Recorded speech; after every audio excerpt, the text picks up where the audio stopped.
Salama daholo androany isika dia ndao raha ho resantsika ny mahakasika ny pitsopitsony nandritra ny fivoriana voalohany nataon'ireo solombavam-bahoaka tamin'ny antenimieram-pirenena tao Tsimbazaza tao tamin'iny andro voalohany izay fivoriana izy ireo izay ka nahitana ny fiakafiakarana moa tamin'ireo solombavam-bahoaka maro samihafa izay nivory tao noho ny tsy fitovian-kevitra samihafa izay nisy teo amin'izy ireo ka naikiraikitra ny totondry araky ny vaovao izay voaray avy tany an-toerana ihany teo amin'ny kandida sy teny Randrinasolo ny Haiko sy Tiny Karoberto noho izay tsy fitovian-kevitra izay satria niezaka niaro mafy any Gasikara Fensomo isiteny ka izay no nahatonga izay famalina izay ka izay no fakafakaina amintsika ato anatin'ity video ity ka manasitsika rehetra anaraka an'ity video ity hatramin'ny farany azadino ny milike ny video antsika ary tsarovatra ny miabony amin'ny sainina antsika mba ahafahanareo manaraka tsy tapaka ny video izay lefa any amin'ny sisy tamatamatasy toy izao ny fanaovana azy tsy ampandrely isika fa avy hatrany tonga dia vavany ndao ary andian-dalana vitsivitsy no voakitika nandritra ny fandrafetana sy ny fanitsiana ny fitsipika anatiny na règlement intérieur tao amin'ny antenimieram-pirenena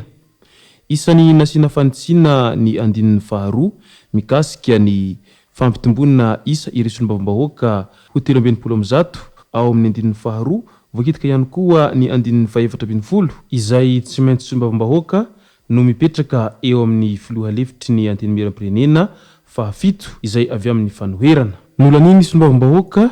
ny alarobia 10 Jolay 2024 teo tao amin'ny lapan'ny Tsimbazaza ny fitsipika anatiny mifehiny antenimieram-pirenena andininy fa 720 noho nikitihan'ireo solombavam-bahoaka nandritra ny asamboa miera ka ny 20 tamin'ireo no nasimpanitsina sy nasimpanovanà eo ampiandrasana ny fankatoavana avy amin'ny ACC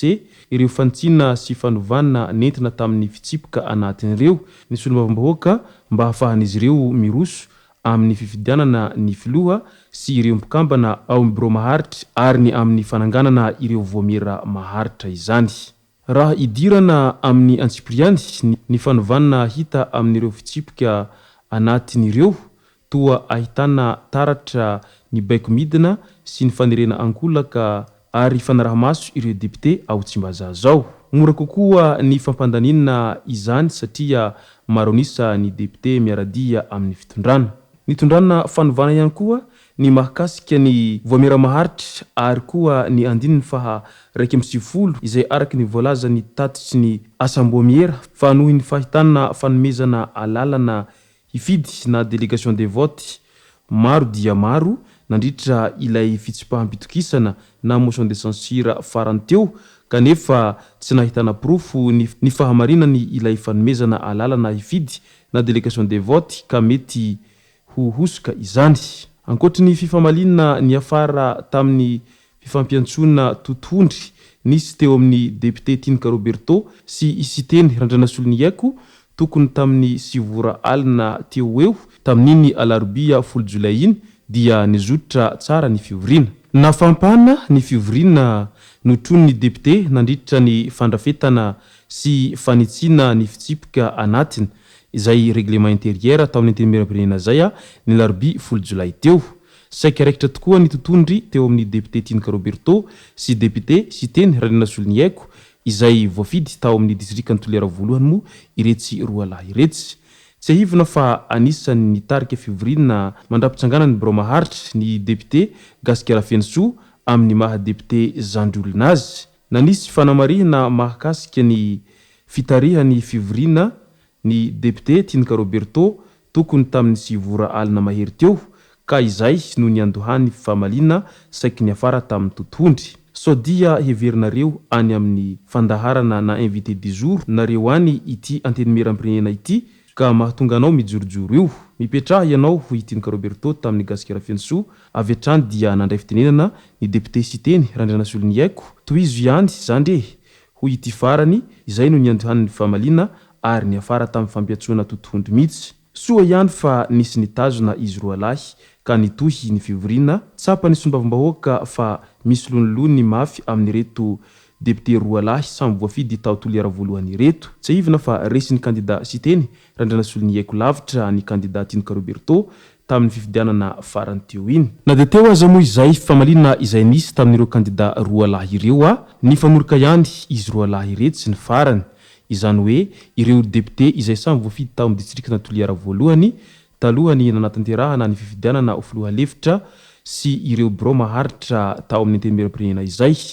ny ravina izany ny disadisa n'izy mirahalahy namonjy azy ireo raha teo ny député Gasikara Fenso nampiseho ny firaisankina sy ny firahalahiana amin'ny mahasamby député ka noho izany dia toy ny fisilela ihany indraindray dia misy ihany ny famalina amin'ny mahasamby olombelona fa tsy natao akory izany andeha hifamavalo na koa andeha hifamony faty sanatria eo amin'ny resaka vidintsoloka indray dia fiakaran'ny vidintsoloka nankatoavina tao anatin'ny filan-kevitry ny ministra tamin'ny 10 Jolay iny ny rafitra ho an'ny fanitsina ny vidy ambony indrindra eny amin'ny pompy na prix maxima affiché à la pompe ho an'ny vidintsoloka eto Madagasikara miarina amin'ny fivarotana solika antsinjarany eny amin'ny tobin-tsolika efa mipetraka ho an'ny 1er Jolay ka hatramin'ny 1 Desambra ary nametraka ihany koa ny fomba ara-teknika amin'ny fampiarana ny mekanikan'izany ny fanitsina izany ary ny amaranantsika azy dia ny eo amin'ny resaka ny tsy fandriam-pahalemana nisy namono tamin'ny fomba fianabebinina ny vehivavy varira iray imponina ao amin'ny komina Ankilivalo distrikta ny Tsiombe ny zoma lasa teo iny maty nisy nanapadoa io varira io rehefa voalaza fa avy namonjy tsena izany hoe tena andalana hody izy no niharany asa ratsy ny ireo olon-dratsy ny vatamangatsika no navelon'ireo tsy matatody